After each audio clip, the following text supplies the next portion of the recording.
Howdy folks, welcome back to History Can Hold with Adam here. Today we have the Fa-18 by Plains 01 on Maker World. So this here, how to put one together. If you get the kit card via gift or want to print one out, just have a little bit of difficulty putting it together. This one right here, I messed up a little bit, as you can see on the infill, messing around with the settings and the flushing, so that's why we're showing off this one today. Yours should look nice and pretty like this one here.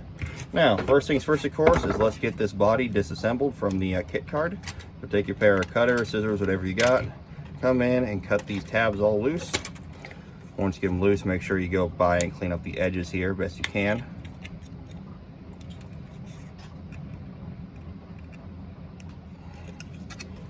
Just make it all nice and neat. And hopefully yours won't have these little ugly spots like mine does. Now, once you got this loose, we're gonna get the base here. This is the bottom half of the twin engines. The F-18 is known as the Super Hornet, mainly used with the U.S. Navy and Marines until the F-35 came along and really kind of replaced it as a multi-role fighter. Once you got the base all done, you'll notice sometimes here, depending on how you print it, there might be some supports. So take your little pair of pliers or tweezers, whatever you got in here, and just pull these tree supports out of the air intakes. And this down here is going to be your slots to install the holders to hold it to the top half of the fuselage. So just a bunch of little supports here and there, clean it all up nice and neat. Alrighty, now we got these two done. What you can do if you don't want to try to be pushing these stuff together, you can always just glue them together. Not that difficult, you know. Glue it together and makes life a little easier if you want it not to have any sort of gaps. I want it to be really seamless. We got to make sure you don't have any supports here. But now if you don't want to use glue, you just want to use this in the kit card, you can take some of this stuff here. We got these supports right here, and our supports, I don't know, maybe locking blocks would be a good term to call them. Kind of just break them loose out of here, split up out of the way, trim the edges. This here is when you might have to get a pair of nail clippers or something to try to help push this together. Depending on how well the print came out, you should be able to press it in right there. Come to your base now. You got your base here. Don't forget the last little tree support that you might have left in there. Might be a little bit of a pain in the butt. And put it on the bottom, and you can press it together just like so. For me, I use a 0.3 on my elephant foot to try to counteract some of the times it gets a little tight and a bit of a pain in the butt to put together. Now, once you got the fuselage put together, come over here and get your, I believe these are going to be the rudders here. Take your rudders, cut them loose. Take them loose if you want to. I just like cutting them generally because less chance of plastic breaking. PLA is known to be the strongest material out there. So clean it up a little bit, make sure there's no sharp little pointy bits sticking out of there. Once you got them all cleaned up, come over here and should be able to stick them in here.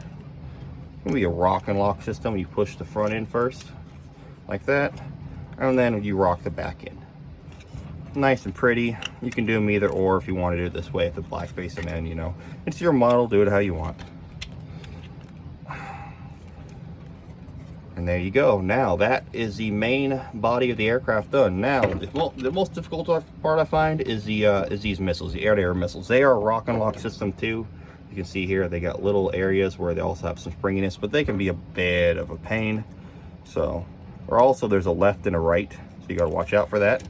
We'll cut them loose here. Don't throw this away yet because we've still got the base and the base stand, I should say, the stand for the base. Needs a bit of a pain in the butt. Got them loose and break them off. And then what I would do first is get all these ones apart and cleaned up, and we'll get back to you when I'm done with that. Alrighty folks, once you got the all the little tidbits of it cleaned up and looking the way you want to, you can get two separate halves, kind of push them together like this. I find sometimes it's easier to glue them together. It just depends on how good of a gluer you are. And then this comes the difficult part. We got all these slots here. This is how you put the air-to-air missiles in. You're gonna try to, as I said again, rock and lock just like the rudders. You're gonna kind of try to push them in front first. All right, and then you're gonna push the back down while kind of keeping a little bit of forward pressure. And then there you go. You got your first air-to-air missile.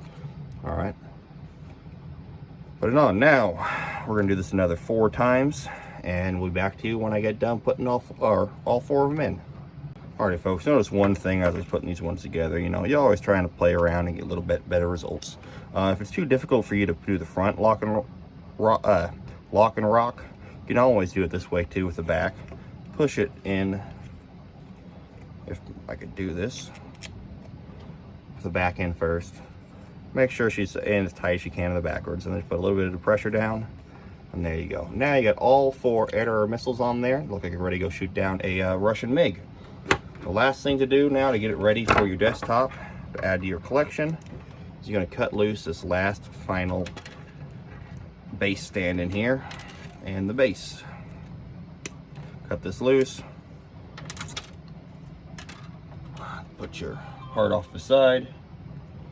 And we're going to clean up all this stuff right here.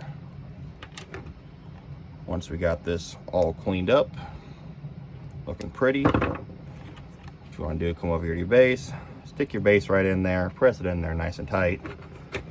You got your little divot down there on the bottom of the plane. Press it in there. And now your plane sitting down there, nice and neat.